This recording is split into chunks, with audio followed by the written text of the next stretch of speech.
मनोरंजन कालिया ने पुलिस की कारगुजारी तो चुके सवाल, कहा बिल्कुल नेड़े थाना फिर भी नहीं पहुंची पुलिस, गनमैन ने जाके बुलाया, ना ही किसी सीनियर अधिकारी ने चुकया फोन। अकाली दल ने मंगया मुख्यमंत्री का अस्तीफा, सुखबीर बादल बोले आप सरकार सूबे की कानून व्यवस्था संभालण च नाकाम, नैतिक जिम्मेवारी लैंदे भगवंत मान कर देण रिजाइन। आप सरकार के मंत्री ने मनोरंजन कालिया के घर हुए ब्लास्ट नूं लॉरेंस बिश्नोई नाल जोड़िया। मोहिंदर भगत बोले पाकिस्तान नाल मिलके लॉरेंस करवा रहा अजिहे अटैक, तां जाखड़ दा सवाल की कर रही है सूबे की इंटैलीजेंस। पटना साहिब के साबका जथेदार इकबाल सिंह दियां पंथक सेवावां ते रोक, पंच सिंह साहबान ने लाई पाबंदी, कहा अकाल तख्त साहिब ते पेश होकर अपना पक्ष रखण इकबाल सिंह। थोड़ी देर च चंडीगढ़ च अकाली दल वर्किंग कमेटी की अहम बैठक, नवे प्रधान की चोण लई जारी होवेगा शेड्यूल, विसाखी तो पहला पार्टी नूं मिल सकता है प्रधान। अहमदाबाद च कांग्रेस का महामंथन, वर्किंग कमेटी की मीटिंग शुरू, कल कॉन्फ्रेंस च हिस्सा लैणगे देश भर दे 1700 तो वध पार्टी नुमाइंदे।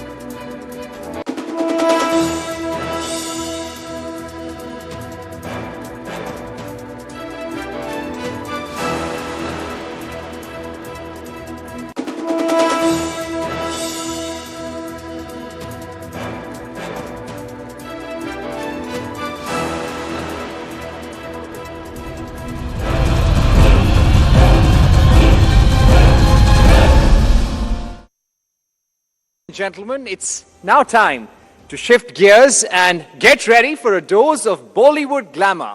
Our next speaker is someone who needs no introduction. With a career spanning over 4 decades, he's given us some of the most iconic films in Indian cinema. From the romantic drama Betab to the epic war film Border, and from the action-packed Ghayal to the patriotic Gadar. He has proven his versatility time and again. As an actor, as a producer, as a director, and even as a politician. He has worn many hats. He's known for his intense performances, his iconic dialogue delivery, and also his undeniable charm. It's time to go sunny side up with the one and only Sunny Deol in conversation with Kishore Ajbani.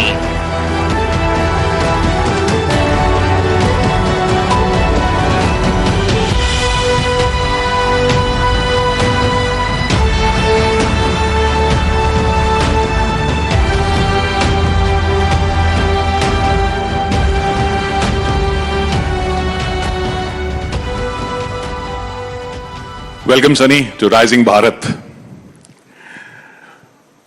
Last year, September 2024 में cabinet ने आयुष्मान भारत प्रधानमंत्री Jan Arogya Yojana launch की, which was 5 lakh का insurance मिलेगा, health insurance 70 साल से ऊपर के लोगों को. You're going to be 68 this year. 2 साल में आप भी एलिजिबल हो जाएंगे. यहां पे लोगों को आइडिया नहीं है कि हम जिस सनी देओल को देखते आ रहे हैं, ये 2.5 किलो का हाथ 68 years old है. Please give me a round of applause. तो ये बताइए, ये फिटनेस का राज क्या है? आपको तो जरूरत नहीं पड़ेगी आयुष्मान भारत की. देखिए, पहले तो मुझे पता नहीं मेरी उम्र क्या है, क्योंकि कभी सोचा नहीं इसके बारे में और पता नहीं चला वक्त कब गुजर गया. मुझे तो अभी भी लगता है जितने भी मैं लोग यंग एक्टर्स के साथ काम करता हूं कि मैं उनसे कहीं कम नहीं हूं. जब शूटिंग करते हैं तो मैं उनसे कुछ ज़्यादा ही कर जाता हूं. तो ये उम्र क्या है ये मुझे नहीं पता. जब इसका एहसास होगा मे भी तब मुझे पता चलेगा कि आई एम गेटिंग ओल्ड. और यकीन मानिए, लोगों को भी एहसास नहीं है कि आपकी उम्र क्या है. मेरे को लगता तो नहीं है. कि आपको लगता है कि मेरी उम्र क्या है? आई मीन ऑब्वियसली हम लोग बात करते रहते हैं, लेकिन मैं लगता तो वैसा नहीं हूँ. अभी भी किसी के साथ पंगा लेना तो ले लूंगा. आपने हैंडपंप उखाड़ लिया, खंबा उखाड़ लिया, अब अगली फिल्म में आपको पंखा उखाड़ रहे हैं. देखिए, जब इमेज बन जाता है उखाड़ने का तो लोग उखाड़ते ही रहते हैं, खुड़वाते ही रहते हैं मुझसे. ये बताइए, ये पर्सोना जो है बना है कि सनी देओल, वो गाना भी बन गया, आपने वो गाना सुना होगा जो राजू पंजाबी का, कि सनी देओल सी बॉडी से। ये आपने जब सबसे पहले सुना तो कैसा लगा आपको? पहले मैं जब सुन रहा था तो मैं सोचा ये मेरे बारे में ही है क्या है, पर आहिस्ता आहिस्ता समझ में आया क्या है, और इट्स वेरी कॉम्प्लीमेंटिंग। और मैं क्या कह सकता हूँ, लोगों का प्यार है और चीज़ें बनती रहती हैं। आपने ये सोच के बनाया पर्सोना? कभी सोचा कि ऐसा पर्सोना बनाऊं, मतलब मसल्स और मस्कुलर माचो इमेज? नहीं, कुछ ऐसा सोचा तो नहीं था, बट हमारे जेनेटिकली हम हैं ही वैसे, पापा से चलते आ रहे हैं। और ऑब्वियसली हमारा जिस तरह की फैमिली है, हम हमेशा सच्चाई के साथ ही चलते हैं। और जब भी कोई 2.5 किलो के हाथ की बात करता है, मैंने बात 2.5 किलो के हाथ की नहीं है, बात आपकी सच्चाई की, आपकी ताकत, उसमें ताकत होती है। और बहुत कम लोगों को पता है कि आपने एक्टिंग की ट्रेनिंग ली, आप एक्टिंग स्कूल गए इंग्लैंड में, वो कैसे हुआ था? खैर क्या वेरी शायद दिखता भी है कितनी बार, और मैं हूँ भी बहुत। और जब मैंने अपना करियर शुरू किया था तो मैं इंडिया में नहीं कर पा रहा था, बिकॉज लोग जानते थे, और पापा, मैं उनका बेटा हूँ, तो सही ढंग से लोग बिहेव नहीं करते थे। तो मैं चाह रहा था मैं वहाँ जाऊँ जहाँ कोई मुझे जानता ना हो, इसलिए मैं इंग्लैंड गया था और join the old rep theatre in Birmingham. I was there for a year and a half, and खैर वहाँ पर बेसिक अपनी शर्म निकालनी थी and be treated like a normal person, तो काफ़ी अच्छा रहा and it was a great experience. Admission कैसे हुआ? एडमिशन मैंने उस वक्त जब शशि कपूर जी थे, वो वहाँ किसी को जानते थे, तो उनके थ्रू मुझे एडमिशन मिली थी। शशि कपूर जी? हाँ जी। तो उन्होंने रिकमेंड किया कि? हाँ जी, उन्होंने मुझे कहा बेटा तुम वहाँ जाओ, वहाँ it will be good for you. और उसके बाद आपने बेताब की? उसके बाद बस फिर बेताब, फिर ढेर सारी और फिल्में। और वो जो कहानी है कि बेताब के लिए आपका लिए दूध आता था लंदन से? नहीं, ये सब बातें अजीब अजीब सी बातें मैंने तो कभी सुनी नहीं, लेकिन लोग, आई मीन, जब एक दफ़ा आप you become a popular public figure, तो बातें फिर बननी शुरू हो जाती हैं। ये बताइए, अब आपकी जो फिल्म आ रही है, ये साउथ के प्रोड्यूसर्स के साथ आप कर रहे हैं, जिन्होंने पुष्पा 2 बनाई, तो सबसे बड़े वालों को आपने पकड़ लिया। पर ज्यादातर जो हिंदी फिल्म में एक्टर्स जो कर रहे हैं साउथ के, वो रीमेक्स कर रहे हैं। ये तो कोई रीमेक नहीं है, ये ओरिजिनल स्टोरी है। ये फिर आपने साउथ के प्रोडक्शन हाउस से क्यों टैप किया? देखिए, मैं आजकल के इंटरव्यूज में कह ही रहा हूँ कि जब मैंने पहली गदर की थी, इतनी सक्सेसफुल हो गई थी कि मेरी दुकान बंद हो गई और जब दूसरी गदर आई तो फिर से दुकान खुल गई। तो उसके बाद फिर then I have had lots and lots of offers, and Mythri movies वाले आए थे, उन्होंने मुझे एक दफ़ा पहले एयरपोर्ट पे भी मिले थे, and they wanted to sign me. और जैसे पिक्चर हिट हुई, दे केम, एंड वहाँ से फिर बात आगे बढ़ गई, एंड जाट की कहानी वो लेकर आए, और वहाँ से it's not a remake of any film, because its original subject by the director Gopi Chand. And जैसे आपने सबने देखा होगा ट्रेलर, तो जैसा ट्रेलर है वैसी ही फिल्म है, वो एकदम दमदार, एकदम वही अंदाज है जो सनी देओल जिसके लिए जाने जाते हैं। हाँ, जो लोग पसंद करते हैं और जो हमारे देश से जुड़ा हुआ है, मिट्टी से जुड़ी हुई कहानी है। तो ये बताइए, ये कहते हैं कि हिंदी फिल्म इंडस्ट्री जो है वो ऑडियंस से कट गई है, और लगता भी है, दिखता भी है, फिल्में जिस हिसाब से नहीं चल रही हैं, जबकि साउथ इंडियन फिल्म्स चल रही हैं। अब आप साउथ के साथ काम कर रहे हैं, तो क्या फर्क लगता है आपको? क्यों हिंदी फिल्में, क्या प्रोड्यूसर्स समझ नहीं पा रहे अब? नहीं, क्या होता है कि हर चीज़ का एक तरह से एक सीजन सा चलता है। जब एक तरह का सिनेमा बहुत चलता है, फिर जब वो उस पर ज़्यादा ही वो लोग उस तरह का ही सिनेमा बनाने लग जाते हैं, तो फिर लोग भी तंग आ जाते हैं। और इसके अलावा हम जो हिंदी में बना भी रहे थे, वो बेसिकली हमारी सोसाइटी और जो हमारे व्यूअर्स हैं, विच आर मोर देन 99% जो हमारे व्यूअर्स हैं, वो उसे आइडेंटिफाई नहीं कर पा रहे थे। इसलिए साउथ की फिल्मों को हम लोग रीमेक करते थे, या उनको डब करके यहाँ लगती थी, और वो ऑडियंस को उनकी भूख जो थी, उन्हें वहाँ पर फुल सेटिस्फैक्शन मिल रही थी। I think that was the only reason, otherwise ऐसा कुछ नहीं था, बिकॉज ऐसा सिनेमा मैं बहुत सालों पहले से भी करता आ रहा हूँ। एंड हम जब शहरों में होते हैं तो हमारी सोच और जो वहाँ पे पलते भी हैं बच्चे और जो भी चीज़ें आती हैं कॉर्पोरेट से आगे सब, तो उनकी सोच बहुत ही फॉरेन और बहुत ही शहर के वहाँ तक ही रहती है। जो देश में हो रहा है उससे ज़रा दूर ही चले जाते हैं। तो आई थिंक हम थोड़े दूर चले गए थे, अब मेरे को लगता है वापस आ जाएंगे। तो जब दूर चले गए थे तब आपको लगता था कि ये जो फिल्में आ रही हैं या ऑफर भी हो रही हैं वो ऑडियंस उनसे आइडेंटिफाई नहीं कर पाएगी?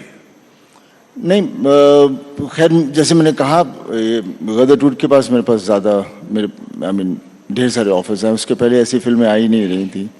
और गदर भी जब हम कर रहे थे तो काफ़ी हमारे इंडस्ट्री के अंदर तो यही था कि बहुत पुरानी चीज़ है, ये कहाँ ओल्ड स्कूल है, ये वो वगैरह था। लेकिन जब जनता को जो चाहिए था, जनता ने कहा नहीं भाई हमें तो यही चाहिए, तो वहाँ से फिर हमारे प्रोड्यूसर्स की, हमारे फिल्म मेकर्स की थोड़ी सोच बदलनी शुरू होगी। एंड आई एम श्योर ये साल या अगले साल तक सब्जेक्ट्स उस तरह के आएंगे जो which will reflect our society, reflect our country. अब आपकी जो और फिल्में आ रही हैं, आप रामायण में काम कर रहे हैं। जी हाँ। तो रामायण में और जैसा हमने सुना है हनुमान का किरदार आप कर रहे हैं। जी। आप रिलीजियस हैं? रिलीजियस मीन्स भगवान में मानते हैं या नहीं? कौन भगवान में नहीं मानता है? और हम हैं, भगवान की वजह से हैं। बस उनका यही कहना है कि जिंदगी जियो, अपने आप को कॉम्प्लिकेट मत करो, बी हैप्पी, सबका भला सोचो, किसी को दुख मत दो। This is what my grandmother, grandfather हमें यही शिक्षा दी है और हम उसी तरह से चलते जा रहे हैं। तो हनुमान जी का किरदार निभाने का जब ऑफर आया तो क्या सोचा आपने कि कैसे करना है इसको? चैलेंज तो रहेगा। देखिए, एक्टर्स के लिए हर चीज चैलेंज होती है, लेकिन मजा उसी में आता है। और फिर कहानी स्क्रीन पे जिस तरह से लिखा जाता है, हमें उसे निभाना होता है और डायरेक्टर के हिसाब से चलना होता है। And definitely get into the characterisation completely, तभी जाके लोग उसे बिलीव करेंगे कि हम वो कैरेक्टर को प्ले कर रहे हैं। और हनुमान जी का जो मैं रोल करूँगा, खैर अभी तो शुरू नहीं किया, जब शुरू करूँगा, because it's a very science fiction kind of take on special effects and everything. तो वो जैसे अवतार फिल्में थी उस हिसाब से कुछ कैरेक्टर्स होंगे, but it will be one of the mega films, because पहली बार हम, जैसे मैंने पहली बार जब सुपरमैन देखी थी तो आदमी उड़ कैसे सकता है, जब देखी तो सोचना ही भूल गया कि नहीं भाई उड़ रहा है, दैट्स द सुपरमैन। तो हमारा सिनेमा भी उस रियलिटी की तरफ जा रहा है, and I am sure this will be one of great films. तो किसी की छवि ध्यान में रहेगी हनुमान जी का रोल करते वक्त? क्योंकि एक जमाना है पिछली जनरेशन का जिसने दारा सिंह जी को देखा है हनुमान के रोल में, और बहुत बार देखा है। देखिए, हनुमान जी के उनके बारे में सोचकर और वो उन्होंने जो जो चीज़ें की हैं, जो उनकी कहानियां हैं, जिस तरह की चीज़ें थी, बस उसे अपने अंदर रखना है और बाकी फिर रब नाल है, will try to live up to the character. कोई खास तैयारी उसके लिए? नहीं, ऐसा कुछ नहीं। मैं कभी कोई खास तैयारी नहीं करता, हो जाती है। ये बताइए, बॉबी देओल तो विलन बन के बहुत बड़े स्टार फिर से हो गए। ये आपको डर नहीं लगा जब वो करने चले थे विलन का काम? देख, वी आर एक्टर्स, विलन का रोल हो, हीरो का रोल हो या जो भी हो, we are suppose to do that. And तभी हमें मज़ा आता है जब हमें अलग अलग तरह के कैरेक्टर्स दिए जाते हैं। और अक्सर लोग देते नहीं दूसरे कैरेक्टर्स, बिकॉज आपका इमेज ऐसा बन जाता है, तो आपको वहाँ से कोई कहानी नहीं मिलती जिससे आप अपना इमेज तोड़ के दूसरी तरफ चले जाओ। एंड आई थिंक बॉबी को ये मौका मिला और बॉबी ने उसे बहुत अच्छी तरह से किया है। और ऑब्वियसली जब वो आश्रम भी कर रहे थे तो उन्होंने कहा भैया प्लीज़ आप लोग देखना मत। But then obviously he is playing the character and he justifies it. और लगता नहीं ये बॉबी है, लगता है ये वही कैरेक्टर प्ले कर रहा है। तो आप देखते नहीं है फिर वो फिल्में जिसमें वो विलन होते हैं? हाँ जी। वो आप फिर देखते नहीं है जिसमें वो विलन होते हैं? ऐसा नहीं है, देखता नहीं हूँ, बट आश्रम नहीं देखी, लेकिन एनिमल देखी। But then again being the family, तो जब उसको मारे तो बड़ा गुस्सा बड़ा आया था बिकॉज ये पर्सनल हो जाता है आदमी, वैसा कुछ नहीं। आप कभी करना चाहेंगे विलेनस रोल? हाँ जरूर, why not, if a producer कोई सब्जेक्ट लेकर आए, I would love to do it. ये बताइए, मल्टी स्टारर फिल्मों का जमाना हुआ करता था, फिर से बीच बीच में आता है। आप कोई किसी खास स्टार के साथ करना चाहेंगे फिल्में? देखिए स्टार्स ढेर सारे हैं, किसी के साथ भी कर लेंगे। फिलहाल मैंने कहा था कि मैंने एक फिल्म शाहरुख के साथ डर की थी, तो I wouldn't mind to do एक दूसरी फिल्म एक और करते हैं, देखते हैं आज के ज़माने में हम क्या कर पाएंगे शाहरुख के साथ? वो तो कहा जाता था आपका झगड़ा था उनसे। झगड़े वगड़े तो होते रहते हैं साथ में, समझो। ਪਹਿਲਾਂ ਸਰ ਤੁਸੀਂ ਤੇ your father used to come to Punjab on a yearly basis to Phagwara, but ਹੁਣ ਉਹ ਚੀਜ਼, ਉਹ ਵਾਈਬ ਨਹੀਂ ਹੈਗੀ, ਤੁਸੀਂ ਉਹ ਵਿਜ਼ਿਟ ਨਹੀਂ ਕਰਦੇ ਹੋ। Seriously I want to invite you all to Punjab, ਤੁਸੀਂ ਆਓ ਤੇ ਫਿਰ ਤੋਂ ਅਸੀਂ ਇੱਕ ਮਿਲ ਕੇ, ਇੱਕ ਜੁੜ ਕੇ ਆਪਣੇ ਪੰਜਾਬ ਨੂੰ ਰਿਪਰੈਜ਼ੈਂਟ ਕਰਦੇ ਹਾਂ। देखो मैं पंजाब बहुत आना है, बहुत दोबारा आना रहना है, लेकिन जब तो मैं ਹੁਣ मैं पॉलिटिक्स च नहीं है, उस जब सीगा तो उस ਵੇਲੇ फिर आना थोड़ा औखा हो गया सी। ਔਖਾ ਹੋ ਗਿਆ। ਤੇ ਹੁਣ ਮੈਂ ਆਜ਼ਾਦੀ ਨਾਲ ਆ ਸਕਦਾ, ਜਿੱਥੇ ਮਰਜ਼ੀ ਜਾਵਾਂ, ਕਿਹਦੇ ਘਰ ਵੜ ਜਾ, ਬੈਠ ਕੇ ਉਹਨਾਂ ਨਾਲ ਗੱਲਾਂ ਕਰਾਂ, ਨਾਲੇ ਜਾ ਕੇ ਬੈਠ ਕੇ ਖਾਣਾ ਖਾਵਾਂ, ਤਾਂ ਉਹਦਾ ਆਪਣਾ ਹੀ ਸਵਾਦ ਹੈ। ਕਿਉਂਕਿ ਮੈਂ ਪੰਜਾਬ 1962 ਤੋਂ ਲੈ ਕੇ 1980 ਤੱਕ ਮੈਂ ਉੱਥੇ ਹੀ ਪਲਿਆ, ਤੇ ਉਸ ਵੇਲੇ ਦਾ ਜਿਹੜਾ ਜ਼ਮਾਨਾ ਸੀ ਉਹ ਇੰਨਾ ਪਿਆਰਾ ਸੀ ਕਿ ਦਿਲ ਦਿਮਾਗ 'ਚ ਉਹੀ ਬੈਠਾ ਹੋਇਆ। ਤੇ ਹੁਣ ਜਦ ਜਾਂਦੇ ਹਾਂ ਤਾਂ ਜਦੋਂ ਚੀਜ਼ਾਂ ਨਹੀਂ ਦਿਖਦੀਆਂ ਤਾਂ ਥੋੜਾ ਜਿਹਾ ਉਦਾਸੀ ਹੋ ਜਾਂਦੀ ਹੈ, ਹੋਰ ਕੁਝ नहीं। Thank you. या नमस्कार सर, हम सभी आपके बहुत बड़े फैन हैं सर। आप एक सेलिब्रिटी हैं और एक पॉलिटिशियन भी हैं, तो मेरा क्वेश्चन आपसे यह है कि आप दोनों चीज़ों में बैलेंस कैसे करते हैं? खैर मैं अभी पॉलिटिक्स में नहीं हूँ, इस वक्त था और बैलेंस नहीं कर पाया, इसलिए मैं वापस घर आ गया हर आदमी की एक लिमिट होती है, कहाँ उसे क्या सूट करता है। सो मैं जहाँ से शुरू किया था मैं वापस वहाँ हूँ। यस नमस्ते बाजी। सर हाँ जी, हाँ जी। सर मेरा एक क्वेश्चन था पॉलिटिकल, जिस पे आपकी राय जाननी थी। की जान लिए? सर राय जाननी थी आपकी, एक पॉलिटिकल क्वेश्चन है। पॉलिटिक्स में बहुत ही कमज़ोर है, ट्राई करते हैं कुछ। सर जैसे अमेरिका ने हमारे लोगों को यहाँ भेज दिया, जिनके एक्सपायर हो गए थे वीज़ा या फिर इलीगली जो वहाँ चले गए थे, उनको एक गलत तरीके से भेजा गया, उस पर आपकी राय क्या है? मैं सवाल क्या बोल? जो अमेरिका इलीगल तरीके से इंडियंस चले गए थे, उनको डिपोर्ट कर दिया अमेरिका ने, और पंजाब से काफी थे, तो उनके लिए आप क्या कहेंगे? देखो जो होया वो अच्छा नहीं सी, लेकिन आप अभी इलीगल तरीके नाल उत्थे गए सी, लेकिन इन्हें सारा तो उत्थे सी तां जिस तरह उन्होंने किया वो होना नहीं चाहिए सीगा, इज्जत नाल भी भेज सकते सी, तो बेसिक उस हिसाब नाल बहुत ही गलत होया, तो जो गलत है सो गलत है। Thank you. एक आप भी तो लीगल तरीके से नहीं गए थे गदर में तो वही कह रहे हैं ना, पर उस वक्त बात ये थी कि अपनी बीवी और अपने को उसको वापस लाना था, तो उस वक्त तो फिर जब जट हुंदा था फिर वो थोड़ी ना देखता केड़ी कंट्री कितने है, वो जाके लेके आ जाता। तो इसी बात पर चलते चलते उसी फिल्म का वो डायलॉग हो जाए जो राइजिंग भारत पे बिल्कुल सूट करता है, हिंदुस्तान जिंदाबाद था, जिंदाबाद है और जिंदाबाद रहेगा।